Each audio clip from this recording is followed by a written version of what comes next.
Muito boa tarde, agora em Belo Horizonte, 12 horas, 4 minutos. Hoje é quarta-feira, 30 de julho de 2025. Está no ar o Rede Notícia em transmissão simultânea pela TV Horizonte no canal 30.1, na América FM na sintonia de 107.1 e também na Rádio Cultura nos 830 kHz no AM. Muito prazer, eu sou André Santos. Boa tarde, Janaína. Boa tarde, André. Boa tarde a todos. Eu sou Janaína Regiane e a partir de agora você vai acompanhar o que é notícia em Belo Horizonte, em Minas Gerais, no Brasil e no mundo inteiro. E nós queremos também você nas nossas redes sociais. Convido você a acompanhar o Rede Notícia no YouTube, nosso canal exclusivo. Já deixa anotado, é o Rede Notícia TVH. Já somos mais de 5.200 inscritos e também faço o convite para seguir a gente lá no Instagram, @TV Horizonte Oficial e @Rádio América Oficial. A gente começa o Rede Notícia desta quarta-feira falando sobre meio ambiente, com um crescimento cada vez maior, né?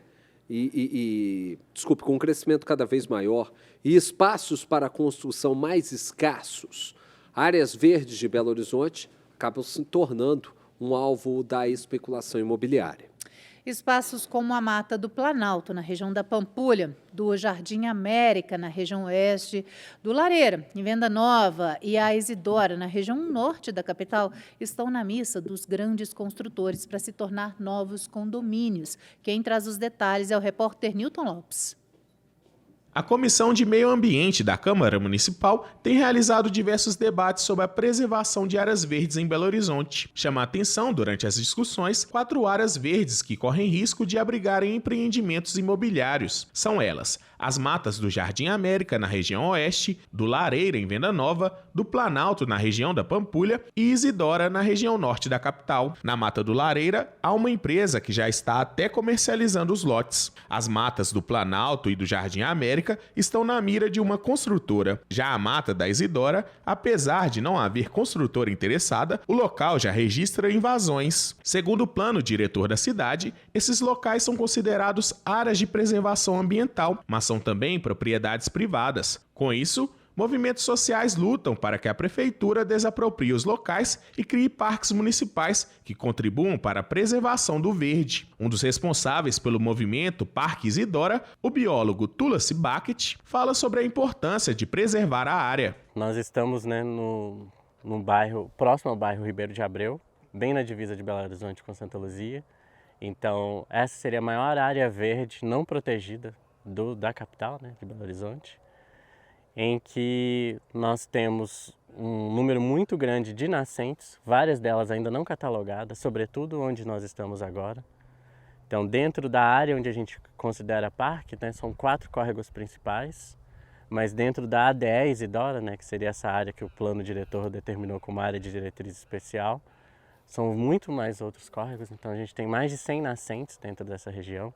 E isso controla o clima de todo esse local, né? Então a diferença de temperatura que você tem vindo, né, do centro para cá é assustadora. Então a questão microclimática, a questão do bem-estar. Então, como é importante as pessoas terem uma área verde perto de si, né? Um parque para chamar de seu, né? Então, se na região sul a gente tem, né, Mangabeiras, que é um grande parque municipal, a gente não tem na região norte um equivalente que faça essa mesma função, né? José Eustáquio, uma das lideranças do movimento Parque Lareira, fala um pouco sobre a mata, que é uma das poucas áreas verdes que restou na região de Venda Nova.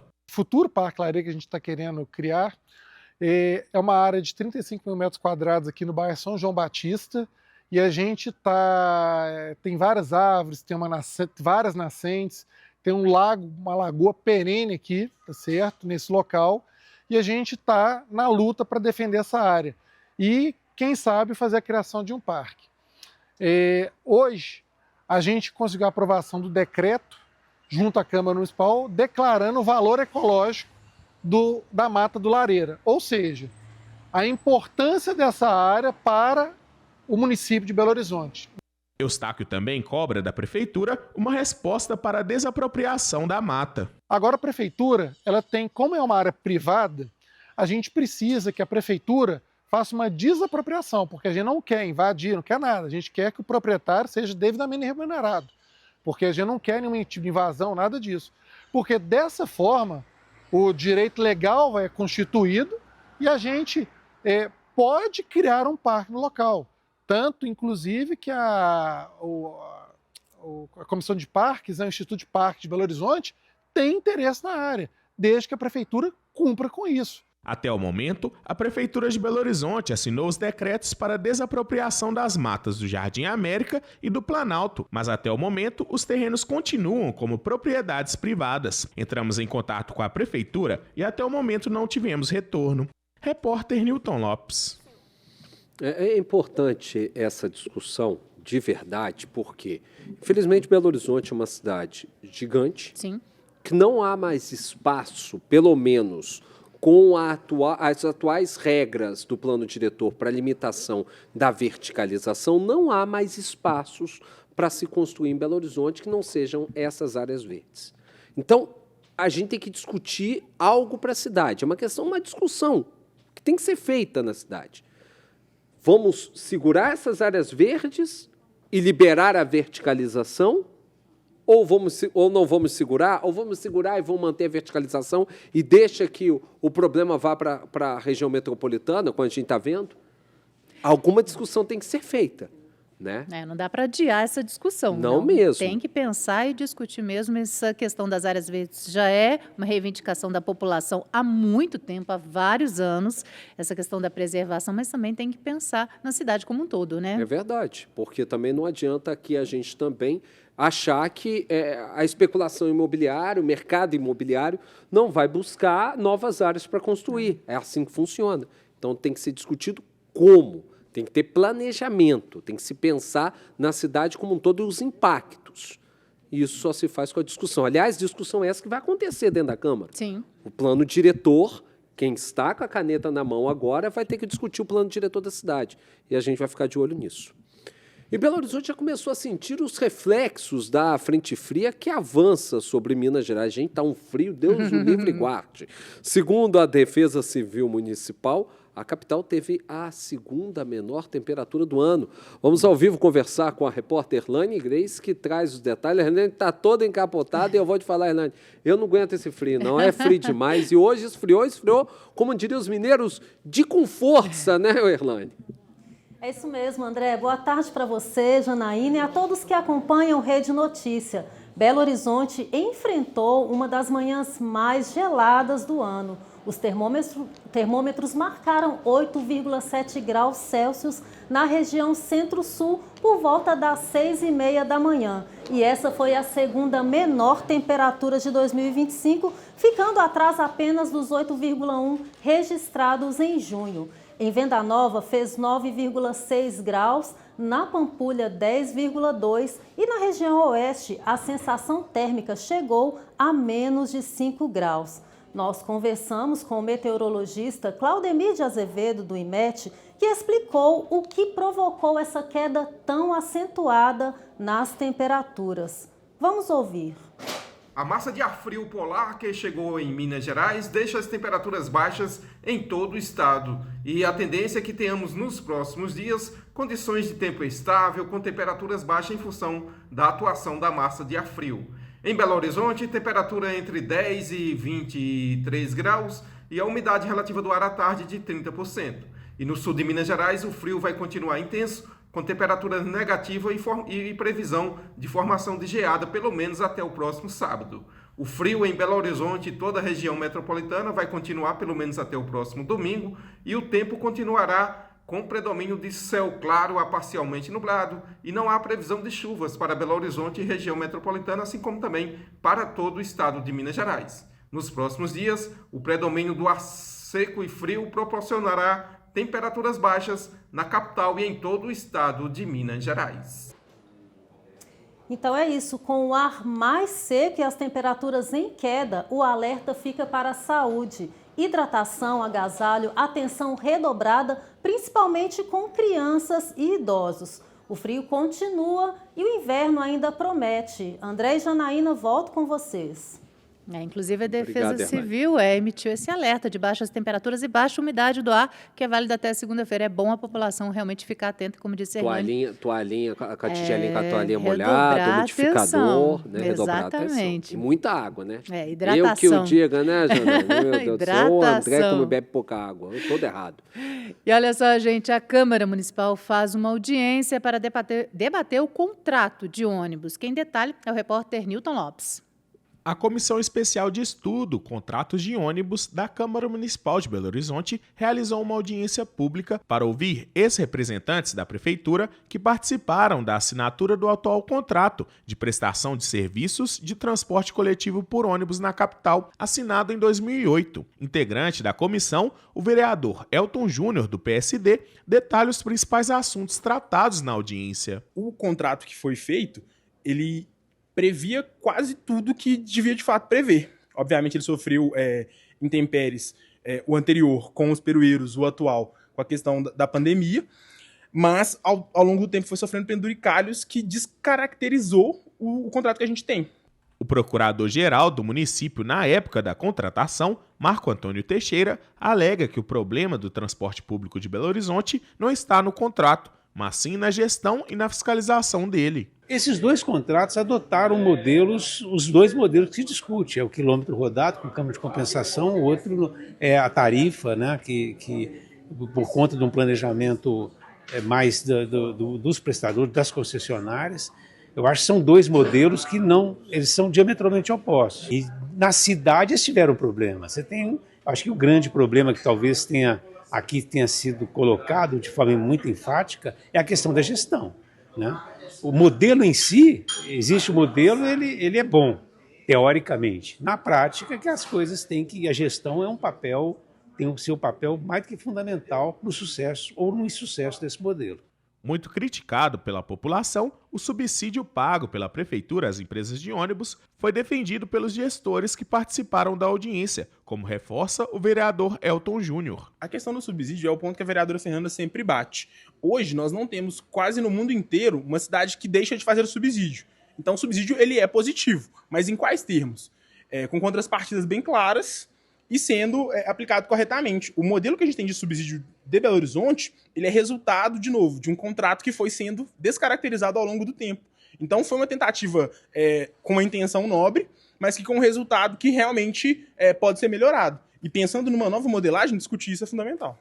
O atual contrato de concessão do serviço de transporte coletivo por ônibus em Belo Horizonte se encerra em 2028. A Comissão de Estudo Especial foi criada para colaborar com um novo modelo que ofereça um transporte público de qualidade, ambientalmente mais sustentável e com preços mais acessíveis. Repórter Newton Lopes.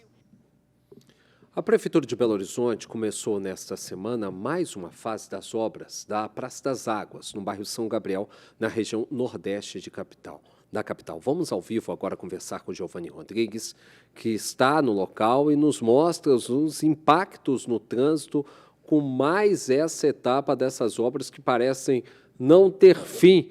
Boa tarde, Giovanni. Cada vez mais complicada a situação por aí, né, Giovanni? Boa tarde. É verdade. Sim. Boa tarde, André, Janaína. Você falou bem, viu, André? Parece que não vai ter fim. É uma obra muito complicada. Eu conversei aqui com alguns comerciantes, também com alguns pedestres. Eles reclamam muito. E a pergunta que não quer calar, né? Quando essas obras elas estarão prontas, né? Realmente uma situação aí muito delicada. Essas pessoas aqui elas estão sofrendo, viu, André? A Prefeitura de Belo Horizonte fez aí mudança no trânsito próximo à estação São Gabriel, devido mais uma nova etapa das obras da Praça das Águas, aqui na região da Vila Suzana, 1º de Maio, bairro São Gabriel, na região nordeste. Olha só, essas melhorias visam evitar alagamentos durante os dias de chuva forte e garantir a segurança de motoristas, pedestres e também trabalhadores.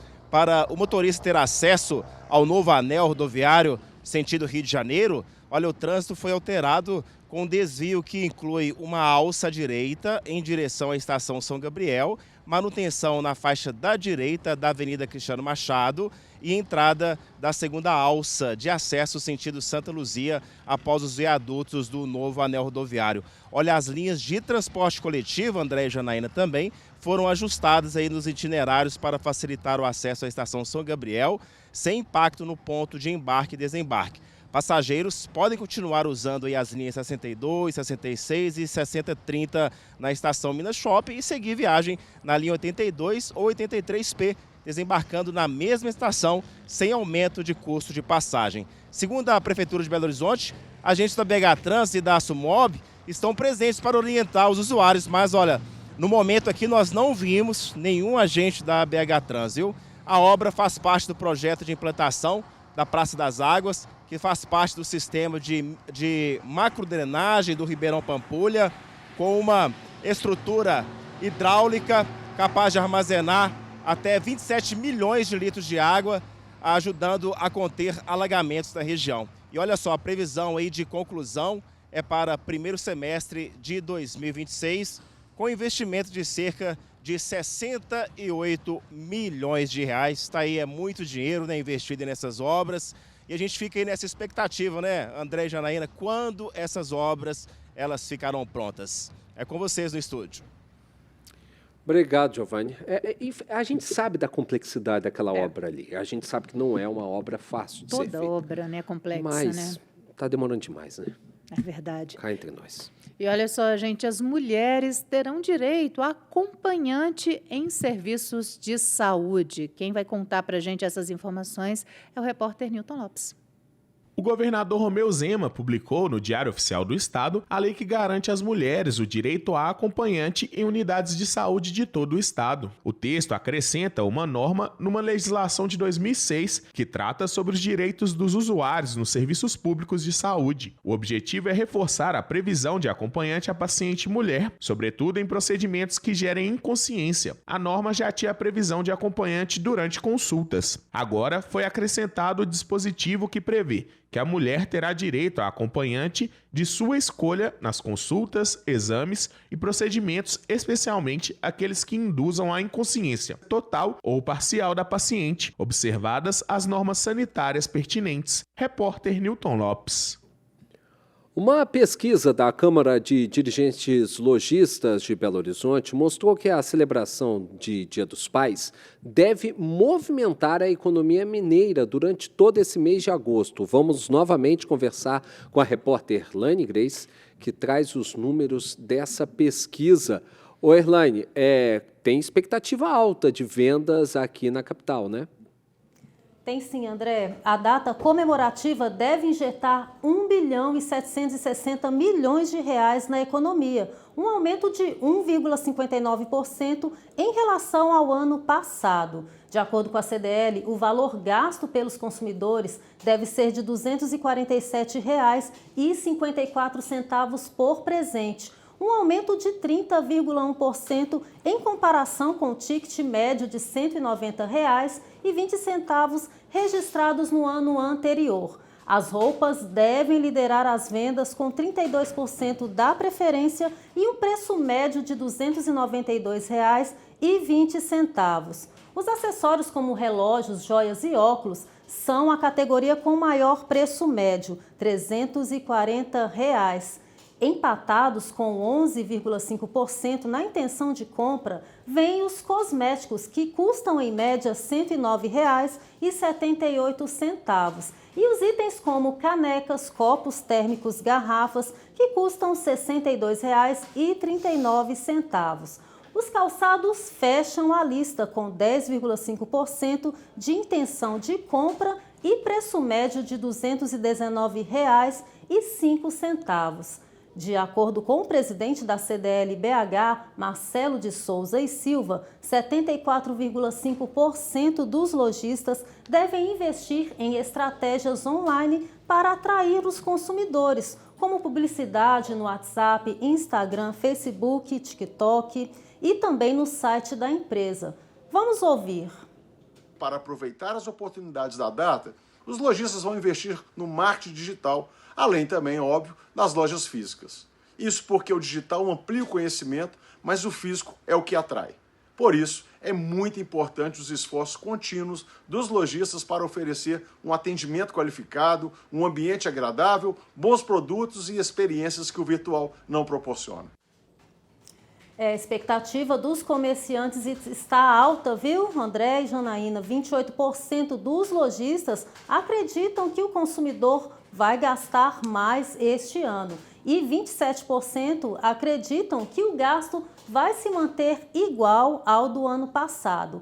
E em relação ao estoque, 62,5% vão manter o mesmo volume do ano passado, 31,5% vão aumentar e 6% vão reduzir. Volto com vocês aí no estúdio. Obrigado, Erlaine. Obrigada. O Ministério da Educação, o MEC, divulga a lista de pré-selecionados ao FIES e os estudantes têm apenas esta semana para complementar as informações de inscrição. Letícia Bessa traz os detalhes.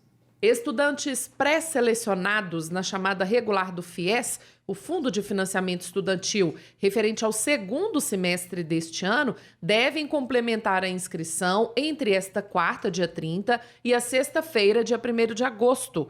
Para isso, basta acessar o Portal Único de Acesso ao Ensino Superior com login pelo portal gov.br. O resultado da chamada regular foi divulgado nesta terça, dia 29, pelo Ministério da Educação. O FIES concede financiamento a estudantes de cursos de graduação em instituições de educação superior privadas.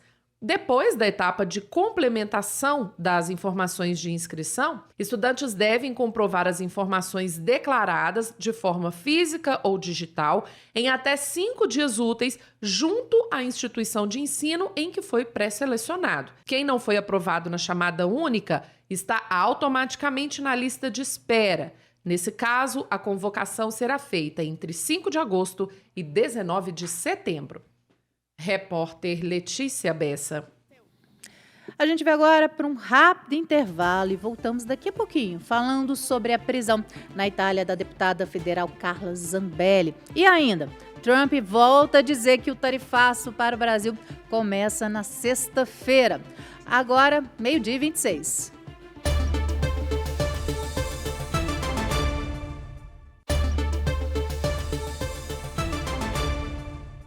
Estamos de volta agora com o Rede Notícia, 12 horas e 29 minutos em Belo Horizonte. A deputada federal Carla Zambelli, do PL de São Paulo, foi presa ontem em Roma, na Itália, segundo informou o Ministério da Justiça brasileiro. A prisão não encerra automaticamente o caso da parlamentar aqui no Brasil.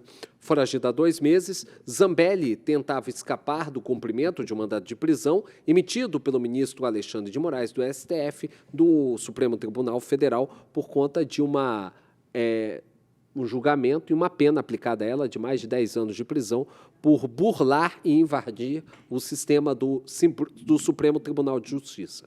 Superior Tribunal de Justiça, me desculpe. A Carla Zambelli, ela tem dupla cidadania e ela deixou o Brasil justamente para buscar esse asilo político, 2 semanas após ser condenada pelo STF a 10 anos de prisão pela invasão ao sistema eletrônico do CNJ, que é o Conselho Nacional de Justiça, que ocorreu lá em 2023. E a deputada também vai ter que pagar R$2 milhões em danos coletivos. E para a gente entender melhor esse assunto e a atual situação da deputada, a gente conversa agora por videochamada com o advogado especialista em Direito Internacional, o doutor Eduardo Milhomens. Doutor, boa tarde, bem-vindo, tudo bem?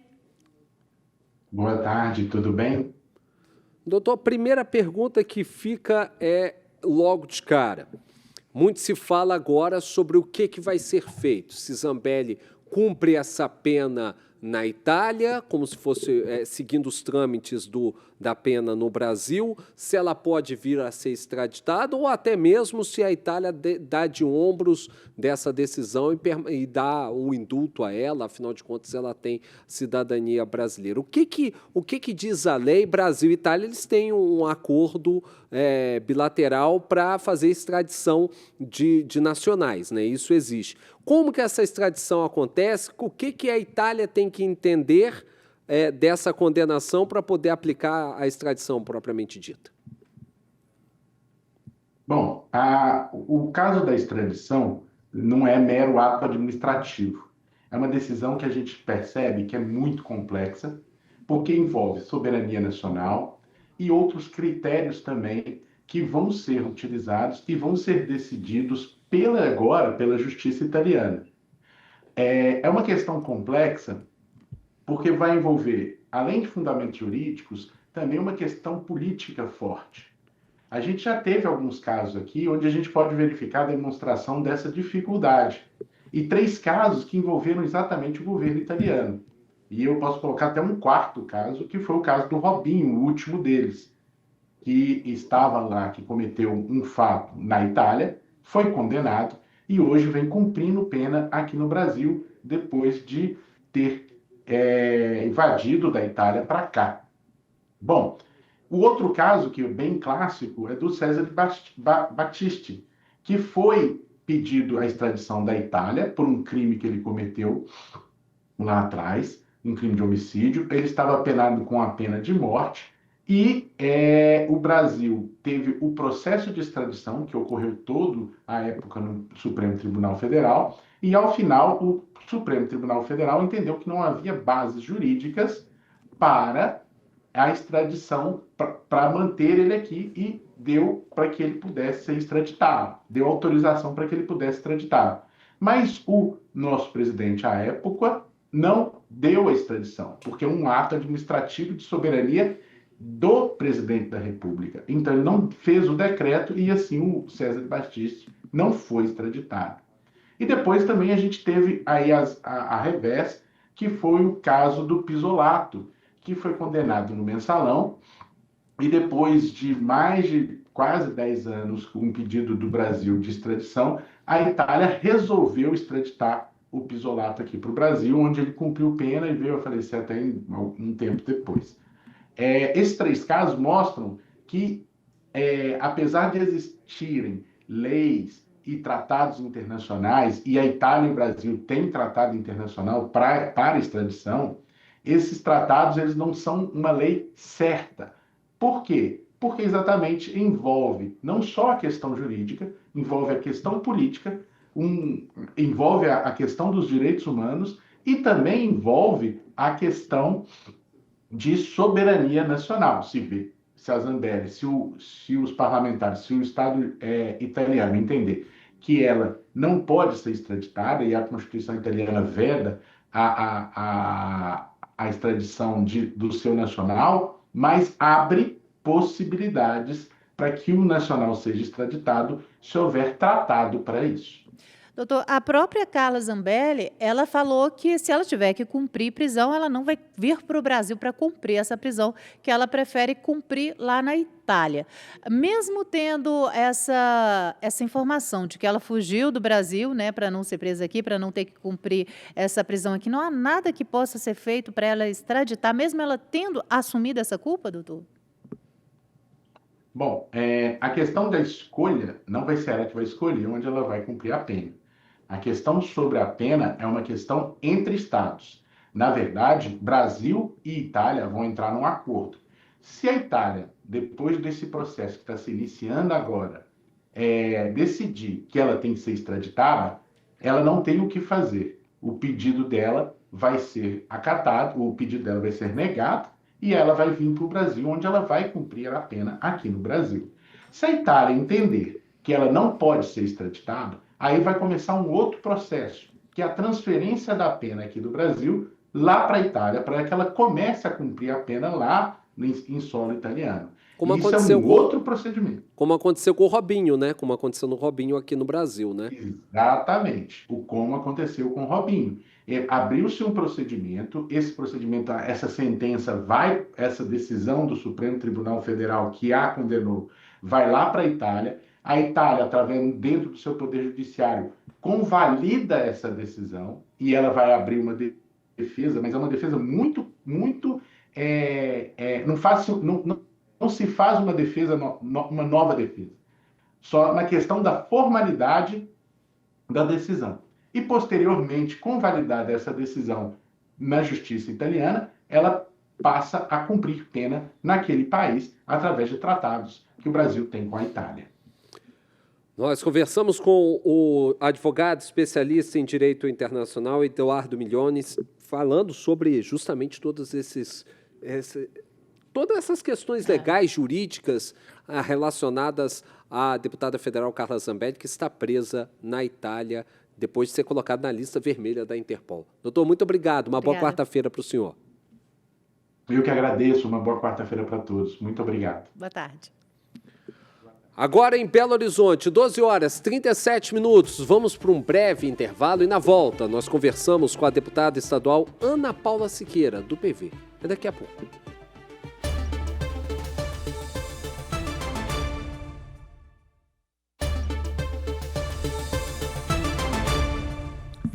Nós voltamos agora com Rede Notícia, 12 horas e 40 minutos. A gente vai dar só uma informação que passou sem dar no bloco passado, que é em relação à situação do tarifaço aqui em relação ao Brasil e os Estados Unidos. O presidente Donald Trump voltou novamente a afirmar que esse tarifaço vai começar a ser aplicado a partir do dia 1º, ou seja, a partir de sexta-feira. O presidente Lula já rebateu, disse que o Brasil vai continuar soberano, não tem medo do Trump, até falou endurecer um pouco mais a fala, e a gente vai entender como tudo isso vai se desdobrar, né, Janaína? Os senadores também deram, Sim. A Comissão de Senadores deu uma entrevista coletiva agora, não Agora foi? há pouco, exatamente. Eles falaram que alguns setores não vão ser taxados, né, principalmente dos alimentos, aqueles alimentos que não são produzidos nos Estados Unidos, café, manga. Eles falaram que eles não foram para negociar as taxas, mas sim fazer essa ponte de negociação, esse diálogo, né, entre Brasil e Estados Unidos, e agora é aguardar realmente essa posição e o dia 1º, né? Vamos ver o que vai acontecer, ainda tem amanhã ainda nessas discussões e a gente está de olho aqui no nosso Rede Notícia. Agora sim, nós vamos começar a conversa com a deputada estadual Ana Paula Siqueira, do Rede Sustentabilidade e não do PV, como erroneamente eu anunciei no bloco passado. Deputado, obrigado, prazer por estar aqui com a gente, uma honra ter a sua presença aqui no Rede Notícia. Tudo bem? André, Janaína, eu que agradeço o convite para a gente estar aqui nesse programa que veio ocupando um espaço cada vez mais importante, né, no cenário das políticas, das informações, das notícias, né, com veracidade, com segurança. Estou muito feliz de poder compartilhar um pouquinho aqui da minha trajetória. Deputada, essa semana a gente viu cenas horríveis de um homem, se é que a gente pode classificar ele assim, né? Eu vou colocar um ser humano do sexo masculino, um homem não, porque um homem não pratica esse tipo de atitude, espancando brutalmente uma mulher e vindo com as desculpas mais espatafúrdias que a gente possa ouvir, que era autista, que tinha claustrofobia, como se tudo isso fosse motivo para ele fazer o que ele fez. Onde que a gente ainda está errando como sociedade para ver esse tipo de coisa acontecendo, com a mulher tão empoderada do jeito que não depende de homem para absolutamente mais nada nesse mundo, vive através da sua força de trabalho, se posiciona na sociedade, como a senhora está aí, é representante da gente no parlamento, nos diversos setores da sociedade, onde ainda a gente está errando para ver esse tipo de cena ser tão recorrente como infelizmente ainda é? Olha, André, primeiro a gente precisa manifestar aqui toda a nossa solidariedade a ela, né, que foi espancada e que a gente teve acesso àquelas cenas terríveis, mas a todas as mulheres que são vítimas das mais diversas violências, não só no estado de Minas Gerais, como no Brasil. E nesse caso específico, a câmera do elevador pegou e nos mostrou. E a gente conseguiu, de uma forma geral, enquanto sociedade, até sentir na pele as dores daquela mulher. Mas a maioria dos casos acontece dentro das casas, a gente não tem acesso, a gente só consegue ver notícias dessas mulheres depois que ela consegue, né, denunciar, pedir ajuda.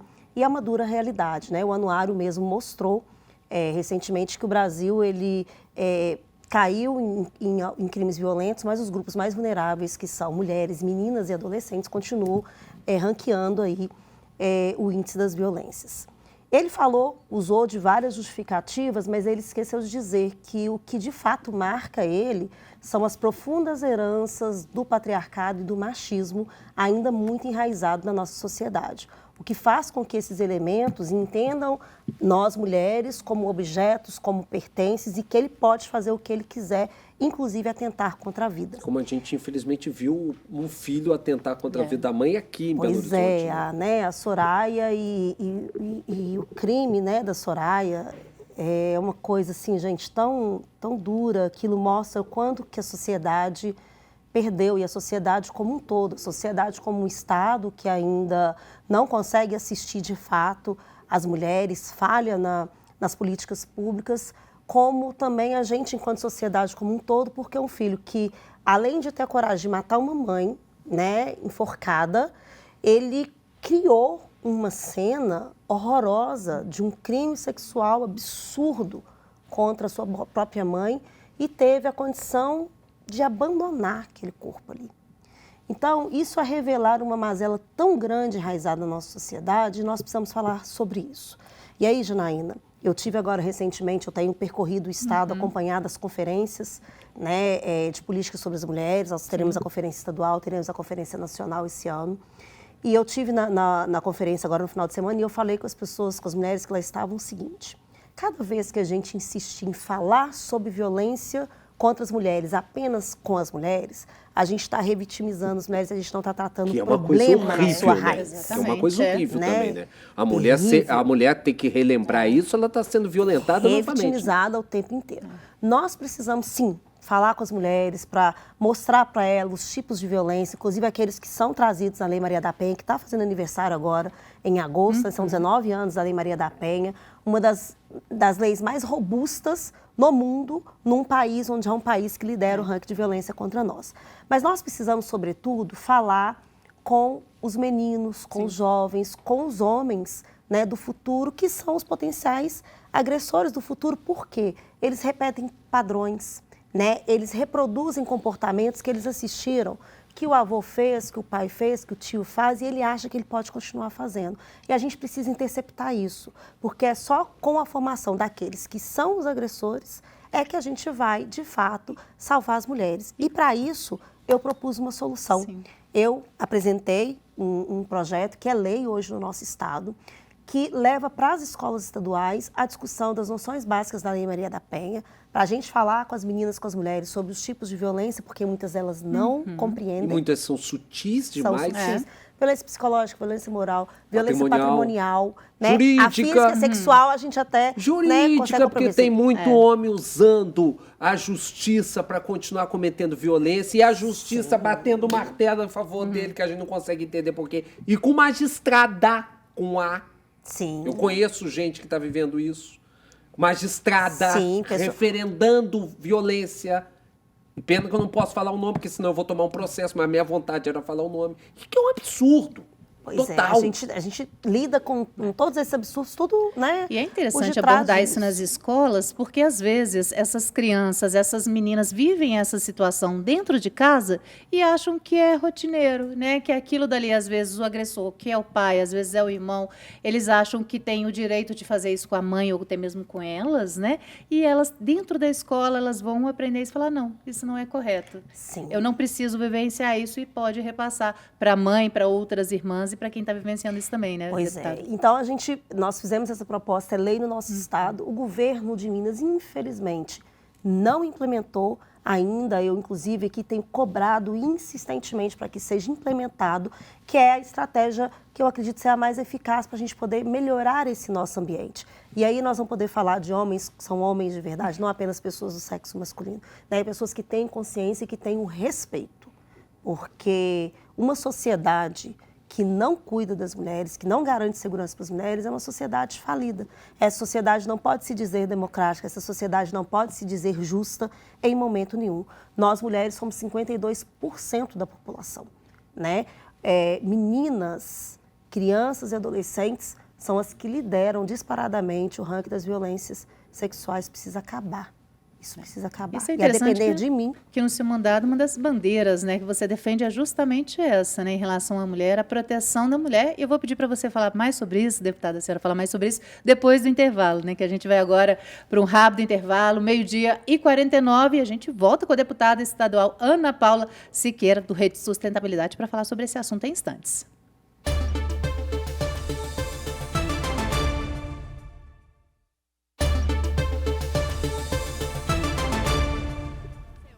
Estamos de volta e seguimos aqui com o nosso Rede Notícias, conversando com a deputada estadual Ana Paula Siqueira, do Rede Sustentabilidade. Nós estávamos falando sobre Lei Maria da Penha. É uma lei robusta, uma lei que é um avanço absurdo, embora seja triste a gente ter que ter uma lei desse sentido, mas é um avanço e a gente não pode deixar de dizer.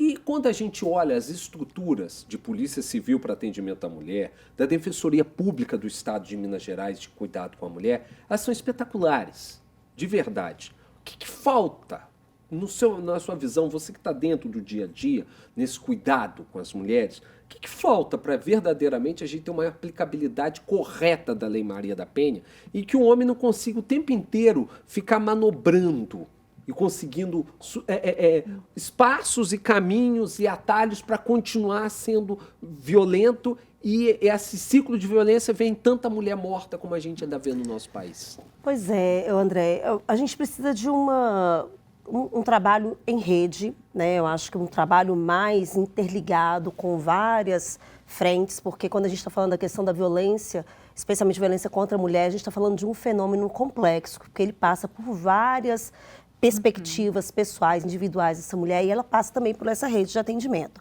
O Estado, enquanto garantidor da segurança, é omisso, né? Ele não implementa as políticas públicas nem de prevenção, de acolhimento é falho, e depois da reinclusão, da reinserção dessa mulher na sociedade, ele é falho. A Justiça, eu acredito que ela ainda tem fortes marcas dessa herança machista que perpassa, sim, a Justiça e que leva ali a algumas compreensões, algumas interpretações da lei que incidem ali em respostas contraditórias diante de uma dura realidade, e que principalmente essa questão de lei de alienação parental também, que é usada de maneira ao bel prazer, né? Muito utilizada. Eu fiz, inclusive, uma audiência pública na Assembleia no meu primeiro mandato para discutir essa lei.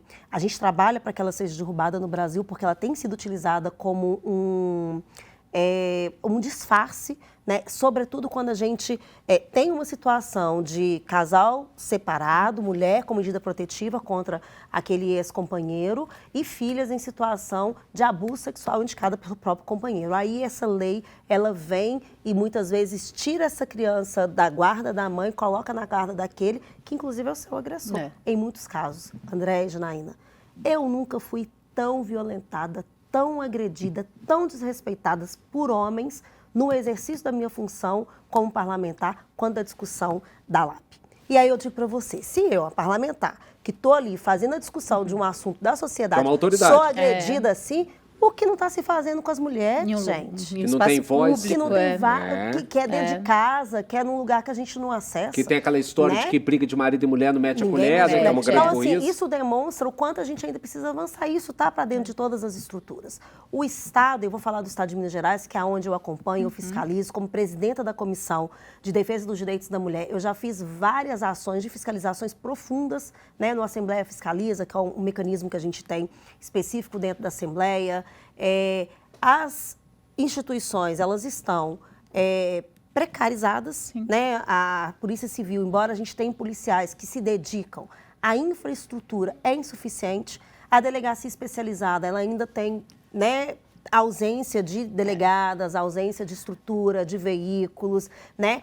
Nós estamos agora em processo de fiscalização dos inquéritos, né? Então as mulheres vão lá, começa o processo de inquérito e são pilhas e pilhas paradas. Ana Paula, antes da gente encerrar o nosso tempo, está quase acabando, eu só queria que você falasse de autoria sua, né, um projeto de lei que acabou de ser aprovado, né, de incentivo da mulher nos esportes, não é isso? Sim, porque o nosso trabalho não é apenas no foco da violência, a gente está trabalhando para que as mulheres tenham dignidade de uma forma ampla na sociedade, da perspectiva da saúde, da educação, do trabalho e agora do esporte, né, a gente acabou de aprovar um programa que vai fortalecer a presença de meninas e mulheres nos esportes, para que elas possam ter ambientes seguros e que elas possam também crescer nas várias áreas de atuação, não apenas como atletas de alto rendimento, mas também em outras posições, como técnicas, como na assessoria mesmo dos clubes, né? Porque às vezes a gente tem as meninas participando ali, mas só os homens ali no comando. Então a gente quer fazer essa inversão de pauta, projeto fresquinho, né? Foi sancionado recentemente pelo governador Zema,